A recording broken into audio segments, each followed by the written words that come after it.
Lamun siro sakti, ojo mateni.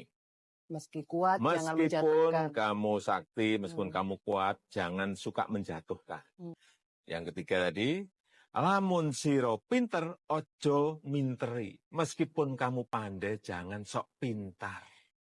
Sebenarnya nasihat yang disampaikan oleh Pak Jokowi ini ya, ini bukan semata-mata nasihat yang kemudian cuma disampaikan. Nah, tetapi bagi saya, Pak Jokowi ini sedang menceritakan pengalamannya sendiri untuk menjadi nasihat kepada yang lain. Dan menurut saya memang beliau ini adalah contoh pemimpin yang sangat profesional dan bisa dikatakan bermental baja, yang patut juga dicontoh sebenarnya oleh para generasi yang lain di Republik ini.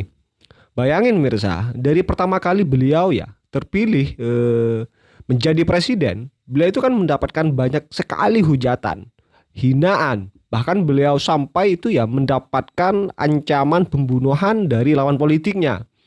Beliau selalu jadi kambing hitam, bahkan selalu menjadi sorotan publik ketika beliau kunjungan. Dan setiap keputusannya selalu menjadi fokus media untuk membulinya. Bahkan seorang Pak Jokowi itu beliau selalu diserang oleh macam-macam kelompok ya. Sebut katakanlah kelompok radikal yang seperti kita lihat bersama lah ya. Bahkan beliau diancam akan dimakzulkan oleh para pembencinya pemirsa. Nah, tetapi apa yang beliau lakuin? Beliau nggak mau keluar sebagai pecundang.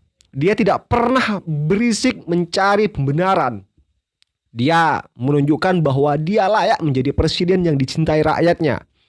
Dan terbukti bahkan sampai hari ini dan pada saat beliau menghadiri pernikahan anaknya Akbar Tanjung, selepas beliau menghadiri kan beliau pulang dari acara tersebut dan ternyata di rumah beliau itu sudah antri pemirsa, sudah antri banyak masyarakat yang menunggu beliau untuk berfoto-foto dengan beliau.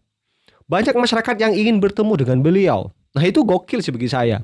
Asli merinding melihatnya. Dan bagi saya beliau memang the kingmaker. Dan coba kita simak terlebih dahulu ya pernyataan dari beberapa pengamat atau orang-orang terdekat Pak Jokowi, bahkan yang sempat menjadi lawan politik Pak Jokowi Mirza, tentang bagaimana Pak Jokowi itu menjadi leader yang patut dicontoh oleh para generasi-generasi selanjutnya Mirza. Coba kita simak terlebih dahulu. Waktu itu kan jujur ya Pak. Waktu itu jujur, waktu itu tidak bisa berbohong. Pak Jokowi itu sudah jadi pimpinan itu sejak 2005. Pimpinan publik. 2000? Beliau itu 2005. Oh oke. Ketika beliau masih di Solo. itu nomor 1 di Solo. Oke. Kemudian beliau nomor 1 di DKI. Kemudian beliau nomor 1 di Indonesia hari ini. Orang pintar di Indonesia itu banyak sekali. Oke. Banyak sekali. Tapi orang yang jujur dan teguh hatinya itu langka sekali. Oke. Nah, saya bukan mengkultus individukan Pak Jokowi, agama saya melarang itu, mengharamkan itu. Tapi saya juga diajarkan untuk menempatkan sesuatu itu sesuai dengan tempatnya. Jadi kalau memang layak dihargai ya kita appreciate. Gitu. So far di mata kami, beliau ini pemimpin yang tidak ada yang sempurna ya, tapi untuk ukuran manusia itu, untuk ukuran Indonesia itu termasuk paripurna gitu. Keluarganya bagus, cara mendidiknya baik, anak-anaknya pun bagus gitu ya. Nah kemudian pemirsa lanjut ke sambutan Ibu Megawati ya, yang ini sangat lucu sekali ya, yang tidak menganggap seorang Pak Jokowi sebagai presiden yang telah membantu keluarganya. Dan beliau bahkan Ibu Megawati itu berterima kasih kepada Pak Prabowo pemirsa yang masih belum ngapa-ngapain. Coba kita simak terlebih dahulu ya. Ucapan terima kasih yang setulus-tulusnya saya sampaikan kepada seluruh rakyat Indonesia dimanapun kalian berada atas pelurusan sejarah Bung Karno tersebut.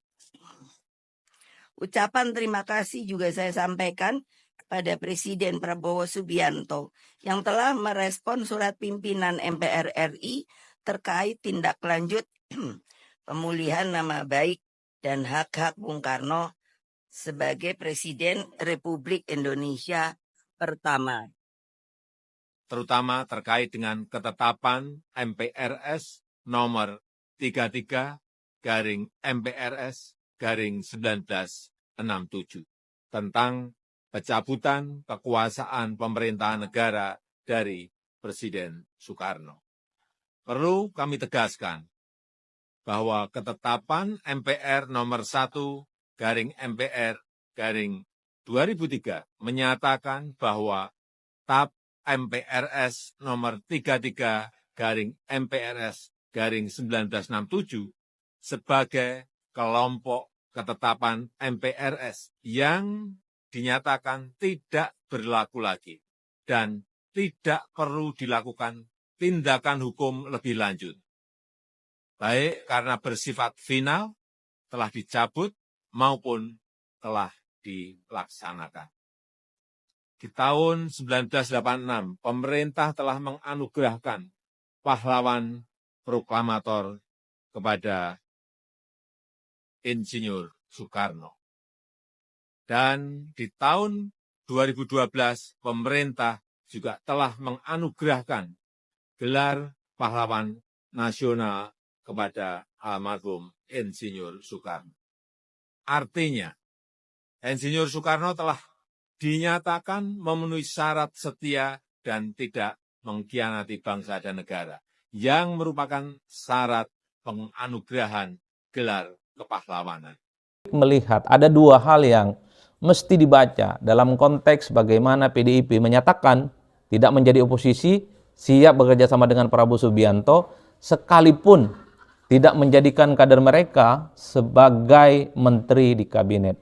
Satu, bahwa ini menegaskan PDIP sedang cari aman, PDIP sedang bermain politik dua kaki. Satu sisi ingin merawat hubungan politiknya dengan Prabowo Subianto, tapi pada saat yang bersamaan PDIP masih ingin meyakinkan kelompok-kelompok ekstra parlementer, kelompok-kelompok kritis, kelompok-kelompok yang anti dengan Prabowo dan Gibran adalah basis massa yang akan coba mereka rebut untuk kepentingan politik elektoral. Main dua kaki ini tentu ingin ditunjukkan bagi PDIP bahwa memang suasana kebatinan politik masyarakat saat ini memang relatif terbelah. Satu sisi ada yang pro dengan Prabowo Subianto, tentu dengan maksudnya PDIP di situ, pro pemerintah ini juga sebagian besar ada yang ingin diharapkan bergabung dengan PDIP sebagai bagian dukungan politik mungkin di 5 tahun yang akan datang.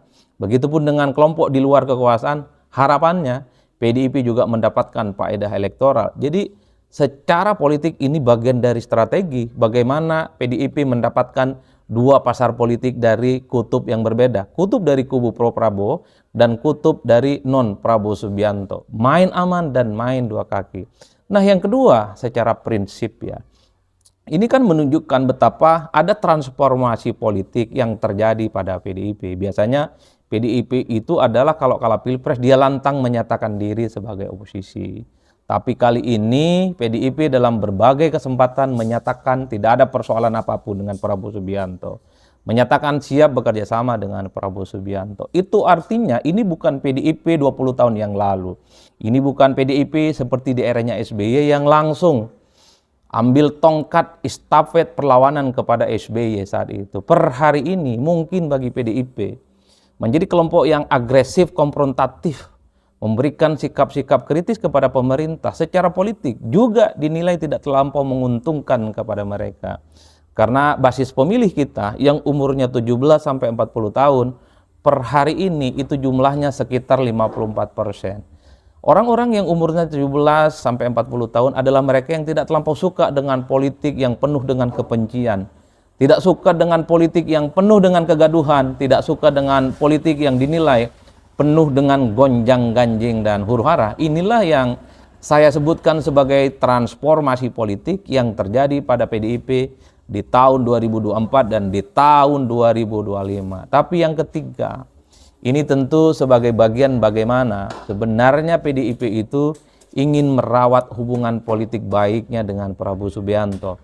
Suka tidak suka, sekalipun sering berkompetisi secara politik, bagi PDIP Prabowo itu adalah teman sekalipun lawan yang pada saat yang bersamaan itu bisa dimaksimalkan peran-peran politiknya. 2009 kita tahu Megawati bergandengan dengan Prabowo Subianto. kalah di Pilpres saat itu melawan SBY, tapi 2014, 2019 PDIP dan Gerindra dan Prabowo Subianto saling berhadap-hadapan satu sama yang lain. Jadi dalam konteks ini saya kira sikap politik PDIP memang dalam banyak hal akan selalu disorot karena menjadi harapan politik di mana bahwa mereka di kemudian hari akan menjadi pihak yang diharapkan sebenarnya berada di luar kekuasaan politik pemerintah. Tapi nasi sudah menjadi bubur, tentu kita akan lihat ke depan bagaimana sikap politik PDIP yang mendua, main di dua kaki. Satu sisi menjadi oposisi, tapi tidak ada kadernya yang kemudian menjadi bagian dari kekuasaan politik Prabowo. Apakah sikap ini juga pada implementasi politiknya juga akan mendua? Misalnya, kalaupun toh siap bekerja sama dengan Prabowo Subianto, tapi kalau ada kebijakan-kebijakan yang dinilai tidak pro dengan rakyat, maka... Hi, I'm Danny Roderick from the Harvard Kennedy School. I will be speaking at the Mandiri. PDIP akan bersikap kritis. Kita tunggu. Karena pada saat yang bersamaan kalau kita membaca ya literatur politik dalam sistem presidensialisme multi ekstrim, multi partai ekstrim seperti di Indonesia, koalisi itu tidak bisa dianggap permanen. Artinya apa? Kita kan menganut sistem presidensial. Banyak partai, bukan hanya 3 ataupun 4, tapi sangat ekstrim banyaknya, lebih dari 4. Bahkan ada 8 partai politik yang lolos ke parlemen. Itulah yang disebut dengan presidensialisme multi partai ekstrim. Secara teori dan secara praktik, dalam sistem politik yang partainya banyak berkoalisi, multi partai, maka sifat koalisinya itu tidak permanen. Satu sisi siap bekerja sama, tapi pada saat yang bersamaan, kawan-kawan koalisi itu seringkali menjadi oposisi dari dalam.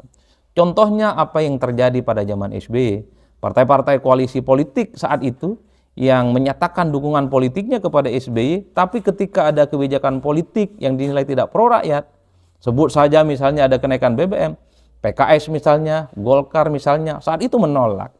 Ini adalah cacat bawaan dalam koalisi sistem presidensialisme multipartai ekstrim. Artinya apa? Sekalipun partai-partai menyatakan siap berkoalisi, tapi karena dia berusaha untuk mendapatkan dukungan rakyat, mencari muka dan mencari simpatik, seringkali partai-partai ini berbeda dengan pilihan politik eksekutif, berbeda dengan sikap politik pemerintah yang katanya dia dukung untuk selama-lamanya. Kita tunggu apakah PDIP akan mampu mengimplementasikan dua wajah sekaligus dalam praktik politik mereka. Satu sisi siap bekerja sama, tapi pada saat yang bersamaan PDIP terus galak dan memberikan protes-protes ketika ada kebijakan-kebijakan Prabowo Subianto, kebijakan Gibran yang dinilai tidak terlampau memperjuangkan aspirasi masyarakat secara umum. Atau PDIP akan seperti partai-partai yang lain, sami'na wa to'na, tegak lurus dan tutup mata. Sekalipun ada kebijakan yang tidak pro dengan rakyat, ada kenaikan BBM, ada kenaikan pajak, ada kenaikan yang lain, ini itu, PDIP juga akan mengamini kebijakan-kebijakan itu. Kalau ini yang terjadi, maka betul bahwa nasib oposisi akan mati dan wassalam untuk 5 tahun yang akan datang. Tapi sebaliknya, kalau PDIP mampu memerankan dua kaki pada level praktik politiknya, ia berkoalisi, ia bekerja sama dengan Prabowo Subianto, tapi kalau ada kebijakan yang tidak pro rakyat, ada kebijakan yang kemudian tidak terlampau menguntungkan anak bangsa, PDIP terus kritis. Nah, inilah yang saya kira seringkali dipraktikkan oleh partai-partai politik yang memang selama ini seringkali mencari aman di dua kutub para pemilih yang selalu berseberangan secara politik. Ya, seperti apa komentar kalian pemirsa, tulis di kolom komentar ya terkait dengan konten kali ini. Ya, seperti apa tanggapan kalian terkait dengan bagaimana Ibu Megawati itu menjauh kepada Pak Jokowi, menjauh dari Pak Jokowi, dan seperti apa respon Pak Jokowi, dan seperti apa cara sudut pandang kalian menyikapi Pak Jokowi yang per hari ini itu dihujat, dihina, bahkan direndahkan oleh partainya sendiri pemirsa, bahkan difitnah dengan segala macam ya. Tulis di kolom komentar. Dan kepada pemirsa juga jangan lupa tekan tombol subscribe-nya biar kalian juga tidak ketinggalan informasi-informasi terbaru dari channel ini. Dan salam demokrasi dan salam NKRI.